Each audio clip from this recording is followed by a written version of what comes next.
আমরা তাহলে শুরু করি।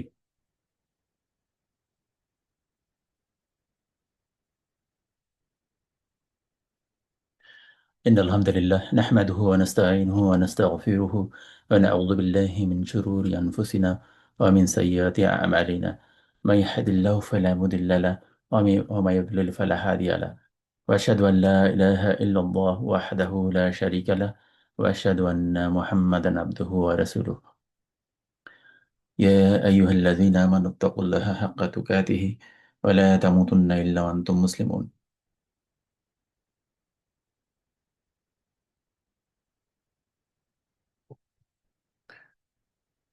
আমাদের আজকের টপিক ছিল মৃত্যু একটি উপেক্ষিত বাস্তবতা। আমরা যদি সমাজের মানুষদের দিকে তাকাই, আপনারা দেখবেন যে আমরা সহ, আমি সহ, প্রত্যেকটা মানুষই তাদের নানামুখী কর্মকাণ্ড নিয়ে ব্যস্ত, বিভিন্নভাবে তাদের জীবন সাজানো নিয়ে ব্যস্ত। একে অপরের সাথে আমরা লেনদেন করছি, বহু কিছু করছি, কিন্তু এই সব কিছুর ভিতর দিয়ে একটা জিনিসই উপেক্ষিত, সেটা হচ্ছে মৃত্যু। কখনো এই মৃত্যুর এই বিষয়গুলো আসে না আমাদের মধ্যে। আমরা যে এই চলছি বলছি, যোগাযোগ রাখছি মানুষের সাথে, অনেক কিছু করছি এই পৃথিবীতে, কিন্তু কখনো ভাবছি না, ডিপলি ভাবছি না যে আমি এখানে থাকবো না আসলে, এবং এইটা আমার আসলে জায়গা না। আমরা আসলে কোথাও যাচ্ছি, এটা মুসাফিরের মতো কিছু সময়ের জন্য আমরা এখানে থামছি, এবং আমাদের যাত্রা অন্যদিকে। আমরা কোনো একটা দিকে যাচ্ছি, আমাদের গোল আরেক জায়গায়। যাত্রা পথে আমরা নানান রকমের কাজ করছি, এবং সেখানে মুসাফিরের মতো কোথাও যেন যাচ্ছি আমরা। এই অবস্থার বিপরীত ধর্মী চিত্র আমরা সমাজের মধ্যে দেখছি, আমরা নিজেরা সহ। যে যত রকমের কর্মকাণ্ড আছে, পরিকল্পনা আছে, এর মধ্যে আমরা যে এখানে থাকবো না, আমাদের স্থায়ী বাসস্থান যে এটা না, এই বিষয়গুলো আসছে না আমাদের চিন্তার মধ্যে। খুব ভালো করে খেয়াল করবেন যে এই ব্যাপারটা আসলে ওইভাবে ডিপলি আসছে না। আমাদের আশপাশ থেকে মানুষ মারা যাচ্ছে প্রতিনিয়ত, অনেক কিছুই ঘটছে, কিন্তু সেই ব্যাপারটা আমাদেরকে ওইভাবে নাড়া দিচ্ছে না যে আমিও তো ওই লোকটার মতো হইতে পারতাম। পৃথিবীতে সবচাইতে অবশ্যম্ভাবী বিষয় হচ্ছে মৃত্যু।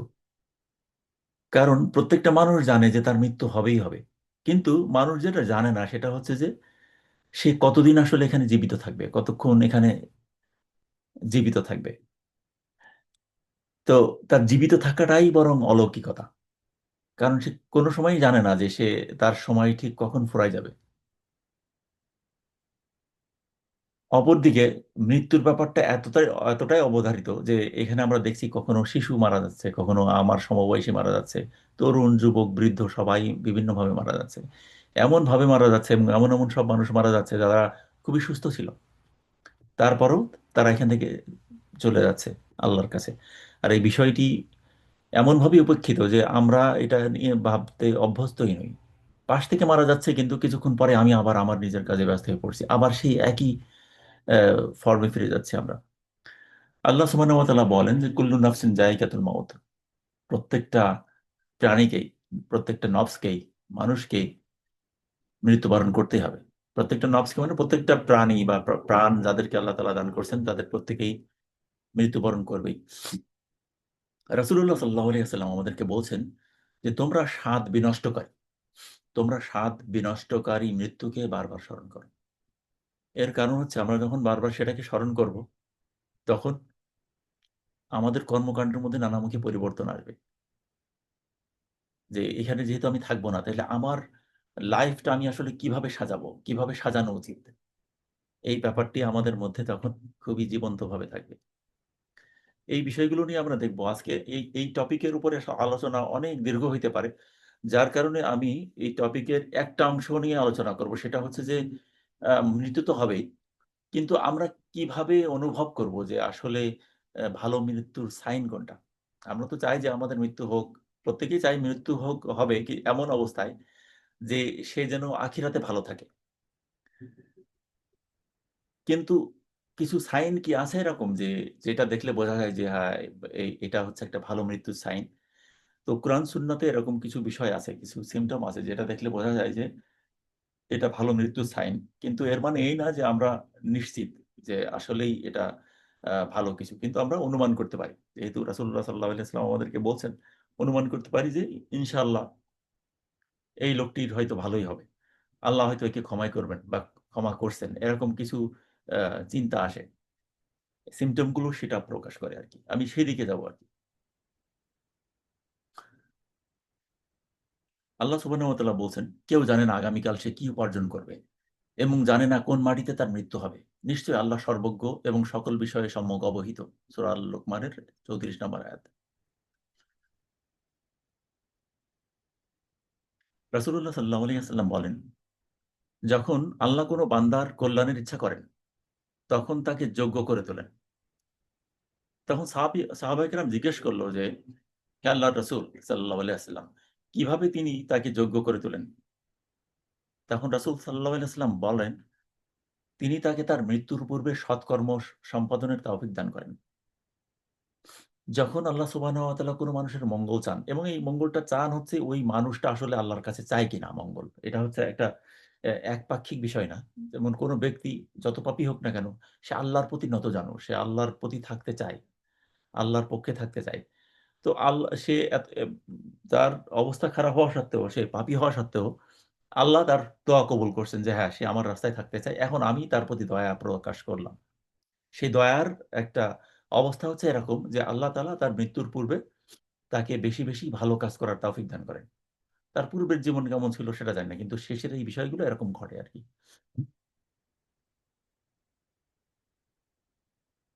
রাসূল সাল্লাল্লাহু আলাইহি ওয়াসাল্লাম বলছেন আরো, কোন বান্দা জাহান্নামীদের কাজ করতে থাকে। অথচ সে মূলত জান্নাতি। তো এরকম হয় যে কোন মানুষ অ্যা সে ধরেন জালিম, সে খুব খারাপ লোক সমাজের মধ্যে, প্রতিষ্ঠিত খারাপ লোক। কিন্তু হইতে পারে যে এই লোকটার উপরে আল্লাহ একসময় এমনই দয়া করবেন বা আল্লাহ এমনই যে তাকে ক্ষমা করতে পারেন। যে সে একসময় এমন কাজ করা শুরু করলো যেটা জান্নাতের পথে তাকে নিয়ে যায়। আল্লাহ তাকে ক্ষমা করতে পারেন। আবার রাসূল সাল্লাল্লাহু আলাইহি ওয়াসাল্লাম বলছেন, অনুরূপভাবে এভাবে কোন বান্দা জান্নাতীদের কাজ করতে থাকে, অথচ সে জাহান্নামী। আমরা দেখলাম যে কোন লোক অনেক বেশি ভালো কাজ করে, খুবই নেককার লোক। কিন্তু এটা থেকে ভাবার কোনো অবকাশ নেই যে এই লোকটি এর উপরেই প্রতিষ্ঠিত থাকবে। এমনও হইতে পারে সে অহংকারী, এমনও হইতে পারে আল্লাহ তার ইবাদত পছন্দ করেন না তার কারণে, তার নিজস্ব চরিত্রের কারণে।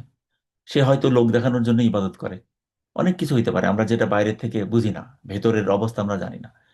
অথচ সেই লোকটা জাহান্নামী।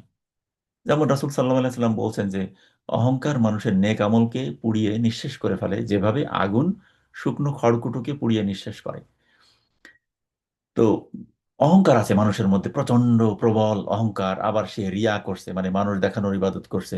কোনো দান সাদাকা করলে সে চায় যে মানুষ এটা জানুক বা দেখুক। ফলে তার কাজগুলো আল্লাহর জন্য হয়ে যায় না। হয়ে যায় তার নিজের সন্তুষ্টির জন্য, তার নফসকে সন্তুষ্ট করার জন্য তার ভালো কাজগুলো হয়ে যায়। এমন অবস্থায় আরো অন্য হাদিস থেকে জানতে পারি যে যখন মানুষেরা আল্লাহর সামনে দাঁড়াবে আখিরাতে, তখন তারা চাইবে, বলবে যে আমি তো এই কাজগুলো করছি। তখন আল্লাহ তাআলা বলবেন যে তুমি আমার জন্য সেগুলো করনি, তুমি যাদের জন্য সেগুলো করছিলে তাদের কাছ থেকে তুমি প্রতিদান নাও। এভাবে আল্লাহ তাআলা বলবেন এবং তার জন্য আসলে কোনো পাওনাই থাকবে না। তো দেখেন মানুষ, সে অনেক ভালো কাজ করলো, অনেক কিছু করলো, কিন্তু সে তার প্রতিদান পাবে না এই কারণে যে সে ছিল অহংকারী। অহংকারের কারণে, তার গর্ব অহংকারের কারণে তার নেক আমলগুলো নিঃশেষ হয়ে গেছে এবং তার কাজগুলো ছিল মানুষের দেখানোর জন্যে। ফলে আল্লাহর কাছ থেকে সে কিছু আশাই করতে পারে না। কারণ আল্লাহর জন্য সেগুলো ছিল না। এগুলো খুবই ভয়াবহ ব্যাপার। তো আমরা নেক আমল করতে দেখছি মানুষকে, এর মানে এই না যে সে ওর উপরেই প্রতিষ্ঠিত থাকবে এবং এর উপরেই তার মৃত্যু হবে। আবার আরেক লোককে দেখছি যে সে খারাপ কাজ করছে, এর মানে এই না যে সে এর উপরেই প্রতিষ্ঠিত থাকবে এবং সে জান্নাতে যাইতে পারবে না। মূলত আমরা মানুষের বাইরে থেকে দেখি, ভিতরটা আল্লাহ তাআলাই জানেন এবং তিনি ক্ষমা করতে পারেন অথবা কাউকে ক্ষমা না করার ক্ষমতাও তার আছে। তো আমরা আরেকটা আয়াত বলে আমরা আ মৃত্যুর কিছু নিদর্শনের দিকে ফিরে যাব। আল্লাহ তাআলা বলেন, নিশ্চয়ই যারা দৃঢ়তার সাথে বলে আমাদের পালনকর্তা আল্লাহ। কোন লোক যখন দৃঢ়তার সাথে বলে আমার পালনকর্তা আল্লাহ, হাসবুনাল্লাহু ওয়া নি'মাল ওয়াকিল, আমি আল্লাহর উপরেই প্রতিষ্ঠিত আছি। আল্লাহর সিদ্ধান্তের উপরেই প্রতিষ্ঠিত আছি। আল্লাহর উপরে যে এত বেশি তাওয়াক্কুল করে এবং তখন এর উপরে যে অবিচল থাকে, তাদের উপর ফেরেশতা মণ্ডলী নাজিল হয় এবং বলে যে তোমরা ভয় পেও না এবং চিন্তিত হয়ো না। আর তোমরা জান্নাতের সুসংবাদ গ্রহণ করো, যার প্রতিশ্রুতি তোমাদেরকে দেওয়া হয়েছিল। তো যখন কোনো মানুষ আল্লাহর উপরে প্রচন্ডভাবে তাওয়াক্কুল করে, তখন তার আমল আখলাকে অবশ্যই পরিবর্তিত হয়, আমল আখলাক সবকিছু পরিবর্তিত হয়। সে এর উপরেই প্রতিষ্ঠিত থাকে, আল্লাহর ব্যাপারেই সে সন্তুষ্ট থাকে, আল্লাহ যে কোনো সিদ্ধান্তে সে সন্তুষ্ট থাকে, পৃথিবীতে সে আল্লাহর পথেই চলে। যখন তার মৃত্যু উপনীত হয়, তখন আল্লাহ সুবহানাহু ওয়া তাআলা বলছেন সূরা হামিম, হামিমের সেজদা, আয়াত নাম্বার 30, এখানে আল্লাহ তাআলা বলছেন যে তখন একদল ফেরেশতা তার কাছে এসে সুসংবাদ দেয় তার মৃত্যুর ওই সময়গুলোতে, যে তুমি জান্নাতের সুসংবাদ গ্রহণ করো, চিন্তিত হও না, ভয় পেও না। চিন্তা করেন, সেটা আল্লাহ সুবহানাহু ওয়া তাআলা করেন। তো উত্তম মৃত্যুর কিছু নিদর্শন আমরা যেটা বাহ্যিকভাবে দেখতে পাই, সেটার একটা হচ্ছে, নাম্বার ওয়ান হচ্ছে শহীদি মৃত্যু। আল্লাহ তাআলা যদি কারো শহীদি মৃত্যু কবুল করেন, আমরা বাহ্যিকভাবে দেখতে পাই যে আহ, কোনো মানুষ আল্লাহর জন্যই শহীদ হচ্ছে, যেমন হচ্ছে জিহাদের মধ্যে ময়দানে কেউ শহীদ হচ্ছে, তাদেরকে দেখে বলতে পারি যে হ্যাঁ তাইলে তো এটা তো শহীদ। কিন্তু প্রকৃতপক্ষে সে আসলে কিসের জন্য এই জিহাদেই লিপ্ত ছিল, আল্লাহর দিনকে প্রতিষ্ঠিত করার জন্য সে লিপ্ত ছিল, তার অন্তরের ইচ্ছাটা কি ছিল সেটা আল্লাহ ছাড়া আর কেউ জানে না। যেমন কোনো এক যুদ্ধে, আমি ভুলে গেছি, আহ, একজন সাহাবী যখন মারা গেল, কোনো এক সাহাবী বা একটা লোক, হয়তো সাহাবী কিনা সঠিকভাবে মনে পড়ছে না, কিন্তু তার ব্যাপারে, তার বীরত্বের ব্যাপারে মানুষের খুব আহ, আহ, ইয়ে ছিল যে এ তো শহীদ মৃত্যু লাভ করছে আর কি, সে যুদ্ধের ময়দানে মারা যায়। কিন্তু রাসূলুল্লাহ সাল্লাল্লাহু আলাইহি সাল্লাম বললেন না, সে তো জাহান্নামী। কিন্তু কারণ সে বীরত্ব প্রদর্শনের জন্য যুদ্ধে লিপ্ত হচ্ছিল, যুদ্ধে ছিল। রাসূল সাল্লাল্লাহু আলাইহি সাল্লাম তাকে তার ব্যাপারে যখন প্রত্যেকে বলছে যে সে তো জান্নাতি, সে তো শহীদই, শহীদ হয়েছে, এরকম বলছে মানুষেরা, তখন রাসূলুল্লাহ সাল্লাল্লাহু আলাইহি সাল্লাম বলছেন যে না, সে তো জাহান্নামী। কারণ সে তো আসলে বীরত্ব প্রদর্শনের জন্য লড়ছিল। তো চিন্তা করেন, স্বয়ং রাসূল সাল্লাল্লাহু আলাইহি সাল্লাম উপস্থিত, তার সাথেই যুদ্ধ করছে, অথচ তার ডেস্টিনেশন হচ্ছে জাহান্নাম। এর কারণ হচ্ছে তার উদ্দেশ্য ছিল মানুষ তার বীরত্ব দেখুক, এর বাইরে কিছু না। এটাই হচ্ছে ব্যাপার, আমার অন্তরের ইচ্ছাগুলো কি, সেটাই হচ্ছে আল্লাহ তাআলা দেখবেন।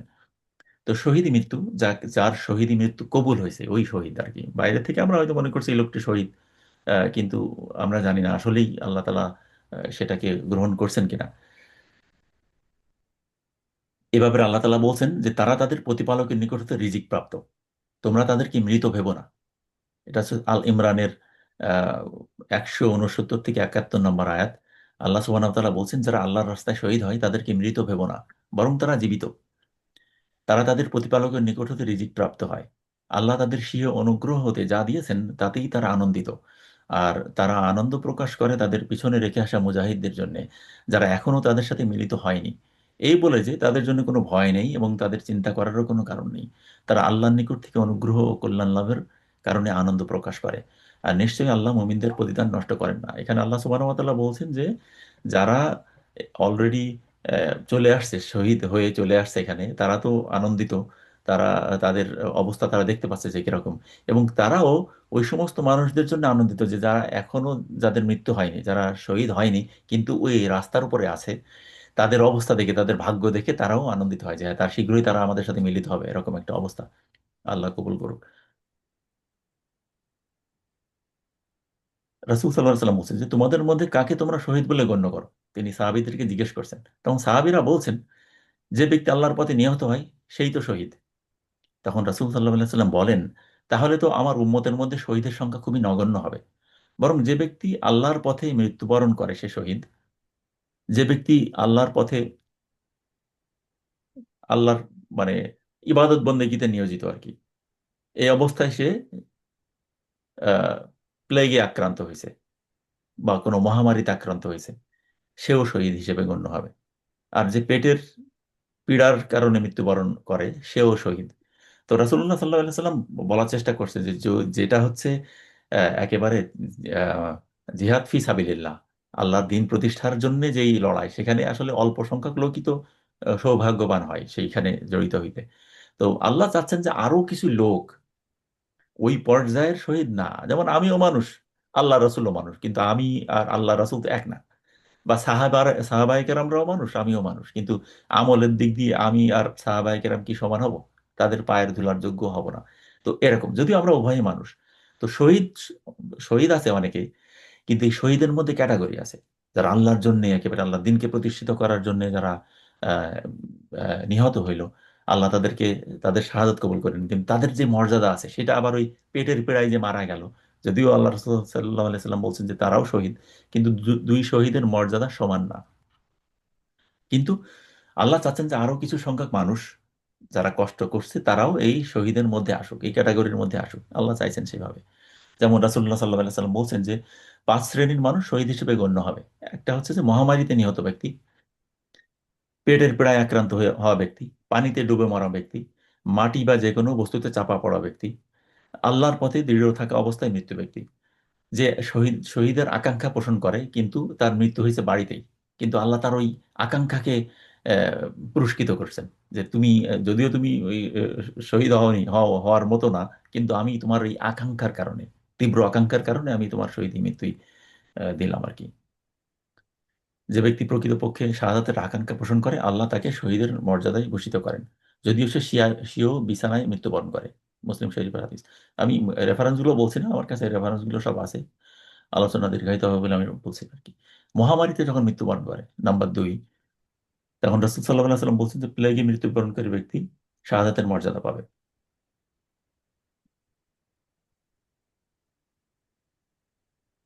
যেমন আমাদের এখানে করোনা হইলো, এটা হচ্ছে এই মহামারীর মধ্যে পড়ে আর কি। এমন কোনো মহামারী যেখানে হচ্ছে ব্যাপকভাবে মানুষ মারা যায়, কলেরা হয়তো আমাদের সময় দেশে এক সময়, এরকম ধরনের কোনো মহামারী আর কি।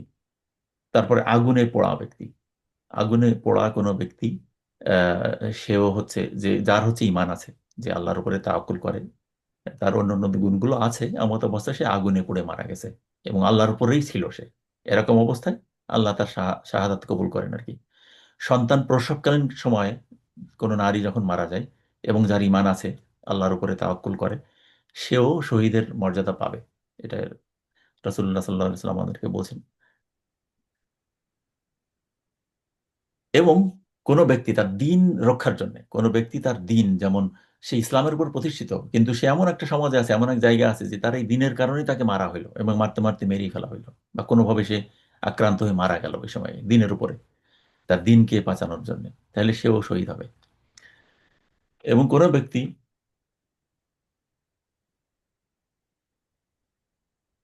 কোনো ব্যক্তি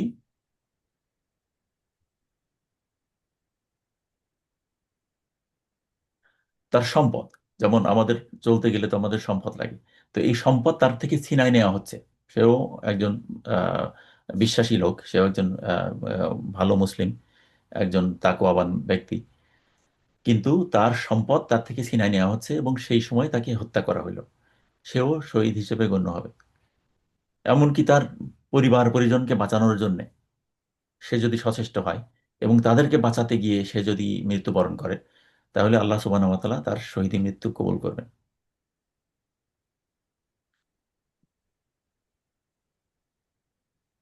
আল্লাহর পথে সর্বদা প্রস্তুত থাকা ব্যক্তি, যে আমি যে কোনো মূল্যে আমি আল্লাহর রাস্তায় থাকবো, আল্লাহর পথে থাকবো, যখনই আল্লাহর পক্ষ থেকে আমার ডাক আসবে আমি সেখানে অবশ্যই আহ, অংশগ্রহণ করব, কিন্তু সে কোনো কারণে অংশগ্রহণ করতে পারলো না, তাহলে আল্লাহ সুবহানাহু ওয়া তাআলা বলছেন যে হে বিশ্বাসীগণ, তোমরা ধৈর্য ধারণ করো, ধৈর্যের প্রতিযোগিতা করো এবং সদা প্রস্তুত থাকো, আর আল্লাহকে ভয় করো যাতে তোমরা সফল কামাতে পারো। আল্লাহর রাস্তায় একদিন অথবা এক রাতের সীমান্ত পাহারা দেওয়া 1 মাস সিয়াম পালন এবং ইবাদতের রাত্রি যাপনের চাইতেও উত্তম। আর যদি এই অবস্থায় তার মৃত্যুবরণ করে, তবে তার আমলের সওয়াব প্রবাহমান থাকবে এবং তার জন্য শহীদি রিজিক জারি করা হবে। আর সে ব্যক্তি পরকালীন যাবতীয় বালা মুসিবত হতে নিরাপদে থাকবে। কোনো ব্যক্তি তীব্র আকাঙ্ক্ষা পোষণ করে, এমত অবস্থায় তার মৃত্যু হয়ে গেল তার বাড়িতেই, কিন্তু সে যদি এরকম চান্স পাইতো সে ওখানে থাকতো, এই জন্য আল্লাহ তালা তার নিয়ত অনুযায়ী তাকে এই প্রতিদানই দান করবেন। কখনো কখনো আমরা দেখি যে কোনো মানুষের খুব কষ্টে মৃত্যুবরণ করছে, অনেক কষ্ট হচ্ছে, তো এই কষ্ট তার আনন্দের কারণ হইতে পারে, কারণ এই কষ্টের কারণে আল্লাহ সুবহানাহু ওয়া তাআলা তার পাপ ক্ষমা করেন, যে তার যত পাপ টাপ ছিল এই কষ্টের মধ্যে দিয়ে তার সব শেষ করে দিলেন, এরপরে আল্লাহ তাআলা তাকে ক্ষমা করলেন। এমত অবস্থায় সে যখন মৃত্যুবরণ করছে, আল্লাহ তার আর কোনো পাপ অবশিষ্ট নেই। কাজে কোনো ব্যক্তি খুবই কষ্ট করে মারা যাচ্ছে, আমরা দেখছি, এর অর্থ এই হইতে পারে যে এটা একটা খুব ভালো একটা সাইন, যে হয়তো আল্লাহ সুবহানাহু ওয়া তাআলা তাকে কবুল করছেন, তার তওবা কবুল করছেন এবং তার যে ভুল ত্রুটিগুলো ছিল এই কষ্টের মধ্য দিয়ে আল্লাহ তাআলা তাকে মাফ করে দিলেন। এর হচ্ছে ব্যাপার। হাদিস বুখারী। এমনকি রাসূলুল্লাহ সাল্লাল্লাহু আলাইহি ওয়াসাল্লাম যখন তার যখন মৃত্যু, তিনি যখন মৃত্যুর খুবই সন্নিকটে, তখনও তিনি প্রচন্ড রকম কষ্টের শিকার হয়েছিলেন। বারবার তিনি পানির পাত্রে হাত দিচ্ছিলেন এবং মুখমণ্ডল মাসেও করছিলেন, এবং তিনি প্রকাশ করছিলেন যে তার আসলে এরকম কষ্ট হচ্ছে। তো আমাদের রাসূল সাল্লাল্লাহু আলাইহি সাল্লাম, যার জন্য পূর্বেই নির্ধারিত সবচাইতে উচ্চ স্থান জান্নাতের, তাকেও মৃত্যুর এই অবস্থার মধ্যে দিয়ে যাইতে হয়েছে। তারও কষ্ট হচ্ছিল, মৃত্যু কষ্ট প্রত্যেকেরই হবে বিভিন্নভাবে। আল্লাহ সেটা সহজ করুক। আহ, অনেক সাহাবীর উদাহরণ আসছে যে তাদের মৃত্যু কষ্ট অনেক অনেক মানে কঠিন ছিল, তাদের মৃত্যুর অবস্থাগুলো, কিন্তু এর মধ্যে দিয়ে তারা আনন্দিত ছিলেন যে আহ, তাদের এর পরিণতি সম্পর্কে হয়তো জানানোই হয়েছিল। কারণ তারা যখন শেষের দিকে এসে বলছেন যে আহ, আমি এই পাপ পঙ্কিলতা থেকে মুক্ত হয়ে সেই মহান আল্লাহর কাছে সাথে মিলিত হতে যাচ্ছি, তারা এরকম ধরনের কিছু কথা বলছেন, তাতে বোঝা যাচ্ছে যে সেই সময় হয়তো আল্লাহর পক্ষ থেকে তাদের কাছে এই ঘোষণা আসছে যে তোমার কোনো ভয় নেই, বা তুমি এই দিকেই আসছো, ভালোর দিকেই আসছো। যদিও সেই মৃত্যুর কষ্টগুলো খুব ভয়ঙ্কর ছিল, কিন্তু যেহেতু এর পরিণতি সম্পর্কে তাদেরকে জানানো হচ্ছিল যে এরপরেই তোমাদের জন্য স্বস্তি আছে, এরপরেই আছে তোমাদের জন্য সেই কাঙ্ক্ষিত জান্নাত। তো এই বিষয়গুলো তাদেরকে ওইভাবেই উদ্বুদ্ধ করছিল, একদিকে কষ্ট আর একদিকে খুশি। এটাই মূলত মুমিনের মৃত্যু এভাবেই হয়। আমরা বাহ্যিকভাবে দেখি যে তার মৃত্যুগুলো হয়, কিন্তু মূলত এর পর যখন তাকে সুসংবাদ জানানো হয়, অনেক সিমটম দেখানো হয়, তখন সে ওই দিকেও তাকায় থাকে আর কি। আরেকটা আহ, অবস্থা হচ্ছে যে আহ, কপালে ঘাম হওয়া। মুমিনের উত্তম মৃত্যুর আরেকটি নিদর্শন হচ্ছে মৃত্যুর সময় মৃত্যুর যন্ত্রণার প্রচণ্ডতায় মুমিনের কপাল দৃঢ়ভাবে ঘামতে থাকে, মৃদুভাবে ঘামতে থাকে। রাসূলুল্লাহ সাল্লাল্লাহু আলাইহি সাল্লাম বলেন, মুমিন মৃত্যুবরণ করে কপালে মৃদু ঘাম নিয়ে। তো রাসূলুল্লাহ সাল্লাল্লাহু আলাইহি সাল্লাম বলছেন এখানে আরেকটা নিদর্শন যে আহ, মৃত্যুর শয্যায় মৃত্যুর শয্যায় শেষ সময়ে যদি দেখা যায় তার কপাল ঘেমে যাচ্ছে, তখন এটা একটা সিমটম, একটা সাইন যে এই লোকটির হয়তো ভালো মৃত্যু হয়েছে, আল্লাহ হয়তো তার তওবাগুলো কবুল করেছেন, তাকে হয়তো ক্ষমা করছেন। এটা একটা সাইন। যদিও প্রকৃতপক্ষে আমরা কোনো কিছু জানি না, কিন্তু বাহ্যিকভাবে আমরা এটা অনুমান করতে পারি। এবং রাসূল সাল্লাল্লাহু আলাইহি ওয়াসাল্লাম এখানে বলছেন যে তোমরা তোমাদের মুমূর্ষু ব্যক্তিদেরকে লা ইলাহা ইল্লাল্লাহ শিক্ষা দাও, কেননা মুমিনের আত্মা বের হয় ঘাম বের হওয়ার ন্যায়, আর কাফেরের আত্মা বের হয় মুখ দিয়ে, যেন গাধার আত্মা বের হয়। গাধার আত্মা বের হয় আর কি। গাধার মৃত্যুবরণ আমি জানি না, হয়তো কোনো কষ্টকর কোনো, হয়তো সে এমন কিছু আচরণ করে বা এমন এমন শব্দ করে যেটা খুবই কর্কশ। তো রাসূল সাল্লাল্লাহু আলাইহি ওয়াসাল্লাম এটা বলছেন যে মুমিনের যখন আহ, আহ, যখন রূহ কবজ করা হয় তখন সেটা খুবই সুন্দরভাবে করা হয়। অন্য আরেকটা হাদিসে আসছে যে আহ, যখন ফেরেশতারা তার রূহকে সম্বোধন করে এবং খুবই সম্মানের সাথে সম্বোধন করে বেরিয়ে আসার জন্য, তখন মশক থেকে পানি বা কোনো জগ থেকে পানি যখন স্বাভাবিকভাবে ঢেলে পড়ে, এইভাবেই তার রূহটা বের হয়ে আসে। ভালো মৃত্যুর আরেকটা নিদর্শন হচ্ছে জুম্মার রাত্রে মৃত্যুবরণ, অথবা জুম্মার দিনে, জুম্মার দিন অথবা রাতের মধ্যে যে মৃত্যুবরণ করে। কোনো মুসলিম যদি জুম্মার দিবসে অথবা রাত্রিতে মারা যায়, তাহলে আল্লাহ তাকে কবরের ফিতনা থেকে রক্ষা করেন। তো ভালো মৃত্যু তো একটা সিমটম হচ্ছে যে জুম্মার দিনে কেউ মারা গেল, অবশ্যই তার অন্যান্য দিকগুলো ঠিক থাকতে হবে। জুম্মার দিনে তো বহু ভালো মন্দ সব মানুষই মারা যাইতে পারে। তো ভালো মানুষের কথাই বলছি আমরা, যে যারা মারা গেল ভালো অবস্থায় আর কি, সৎকর্মের উপর সুদৃঢ় অবস্থানকালীন সময়ে, এবং যে ব্যক্তি আল্লাহর সাক্ষাৎ কামনায় লা ইলাহা ইল্লাল্লাহ বলবে, এবং যার সর্বশেষ আমল হবে এই লা ইলাহা ইল্লাল্লাহর উপরে, সেও জান্নাতি হবে বলে রাসূল সাল্লাল্লাহু আলাইহি সাল্লাম বলছেন। আহ, কারণ এখানে আরেকটা ব্যাপার খুবই আহ, উল্লেখযোগ্য, সেটা হচ্ছে যে এই যে মৃত্যুর সময় যে আল্লাহর পথে প্রতিষ্ঠিত থাকে, এটা তার জন্যই হয় যে তার জীবনটাকে এর উপর কাটাইছে, যে তার জীবনকে আল্লাহর পথে কাটাইছে, সে শেষ সময়েও মূলত আল্লাহর পথেই থাকে। আল্লাহ এই তৌফিক তাকে দান করেন। এরকম না যে কাউকে মুখস্থ করাই দিলাম কোনো কিছু এবং সে এটা বলতে সক্ষম হইল, এরকম না। বরং কখনো কখনো দেখা গেছে সে তার অন্য জীবনে, সারা জীবনে যে সমস্ত খারাপ কাজগুলো করে, শেষে এসে দেখা যায় যে তার তওবা তার নসিবে হয়নি, তার মুখ দিয়ে কালেমা আসছে না, এরকম অনেক ঘটনা ঘটে বা ঘটছে। এটাও আসছে হাদিসের মধ্যে, অনেক লম্বা বর্ণনা এই বিষয়গুলো নিয়ে। তো আমরা চাই যে আল্লাহ সুবহানাহু ওয়া তাআলা আমাদেরকে ওইভাবেই কবুল করুক, মৃত্যুর শেষ সময় পর্যন্ত যেন আমরা আল্লাহর উপরেই প্রতিষ্ঠিত থাকতে পারি, আল্লাহ যেন আমাদের মৃত্যুর সিমটমগুলো সুন্দর দেখায়, এবং অপর মৃত্যুর পরের যেই নিদর্শনগুলো, মৃত্যুর পরের যেই স্টেপগুলো, সেগুলো যেন আমাদের ভালো হয়। কারণ রাসূল সাল্লাল্লাহু আলাইহি ওয়াসাল্লাম বলছেন যে প্রথম স্টেপ কবর, যেটা আমাদের মৃত্যুর পরে যে আমরা কবরে যাই বা বারজাখি জীবনে যাই, এটা যার সুন্দর হয়, পরবর্তী স্টেপগুলো তার জন্য সুন্দর হয়।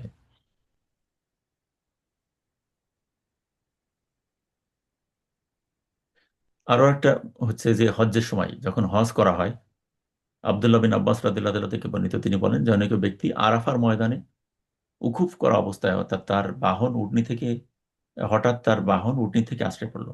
তো আরাফার ময়দানে যখন ছিল তখন তার উটের উপরে ছিল, সেই উট থেকে পড়ে যায় এবং মারা যায়।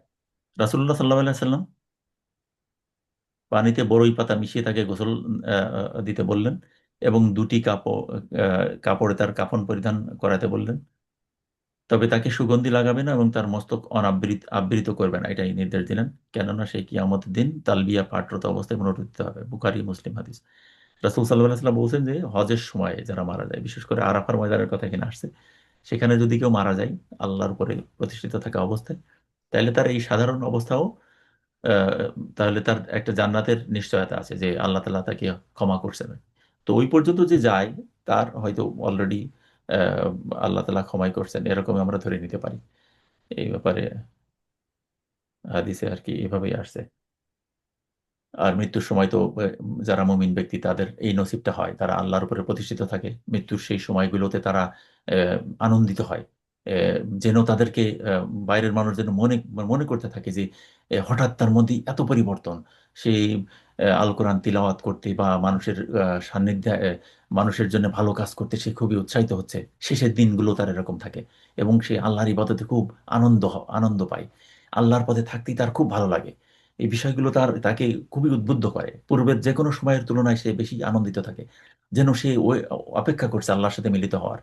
এবং আল্লাহ সুবহানাহু ওয়া তাআলা বলছেন যে আমার সাথে মিলিত হওয়ার আকাঙ্ক্ষা রাখে, আমিও তার সাথে মিলিত হওয়ার আকাঙ্ক্ষা রাখি।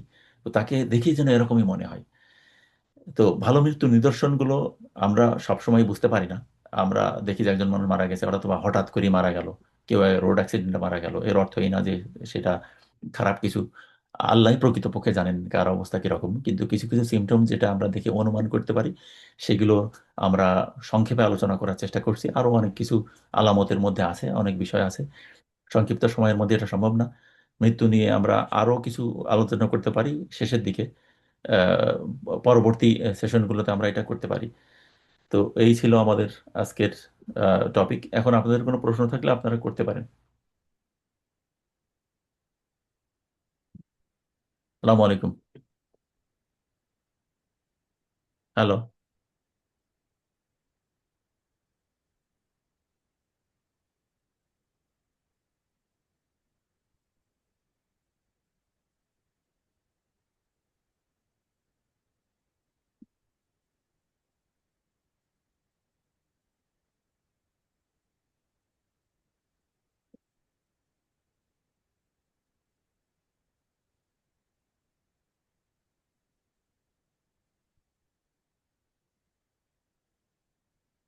হ্যালো।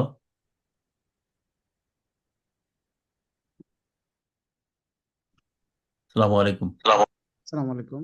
জি, আপনাদের কথাটা কোনো কি? এই রিলেটেড প্রশ্ন থাকলে আমাকে বলতে পারেন।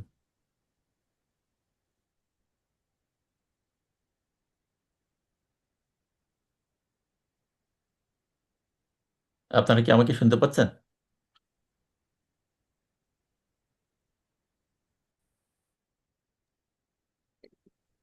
আছি মামা।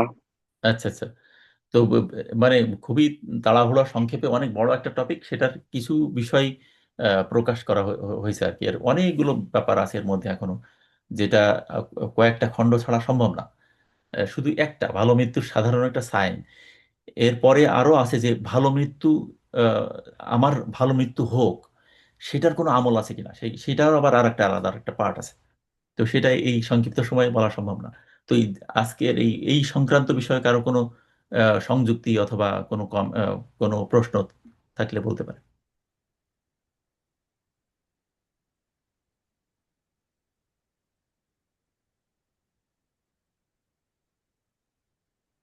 যদি না থাকে তাহলে আমরা আজকের মতো এখানে সেশন শেষ করব। আর একটা ব্যাপার হচ্ছে যে সময় নিয়ে আমাকে বলছেন কেউ কেউ যে এই যেই সময় আমরা করছি এই সময়টা কি সঠিক হচ্ছে নাকি অন্য কোনো সময় হইলে মানুষের জন্য ভালো হয়, সবার জন্য যেটা খুবই সুবিধাজনক হয়, এরকম কোনো সময়ে ব্যাপারে কারো কোনো কথা থাকলে বলতে পারে।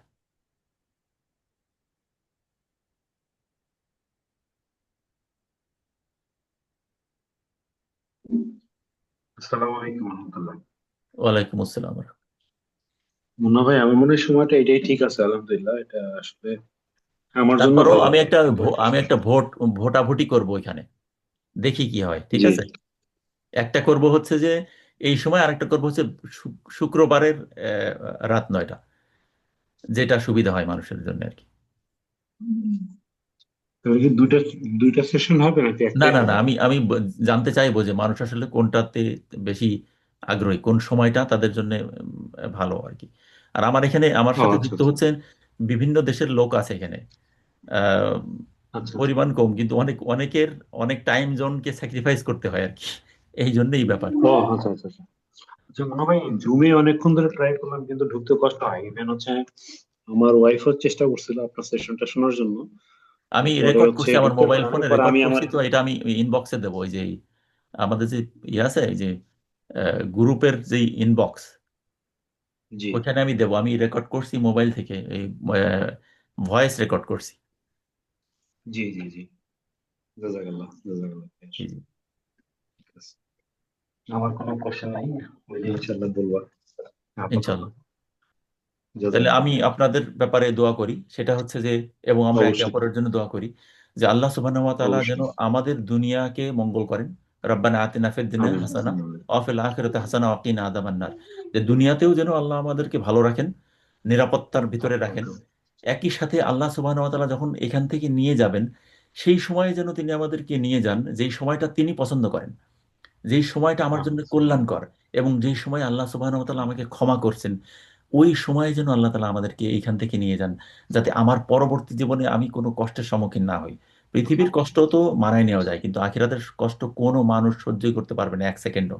সেটা ভয়াবহ একটা ব্যাপার, সেটা অনন্তকালের একটা লাইফ। তো আমাদের এই ক্ষুদ্রতম সময়ের জন্য যেন ওই অনন্তকাল যেন ক্ষতিগ্রস্ত না হয়, এদিকে যেন আমাদের খেয়াল থাকে। আর আল্লাহ তাআলা আমাদেরকে ক্ষমা না করে যেন মৃত্যুদান না করেন, এটা যেন আমাদের প্রতি মুহূর্তে দোয়া হয়।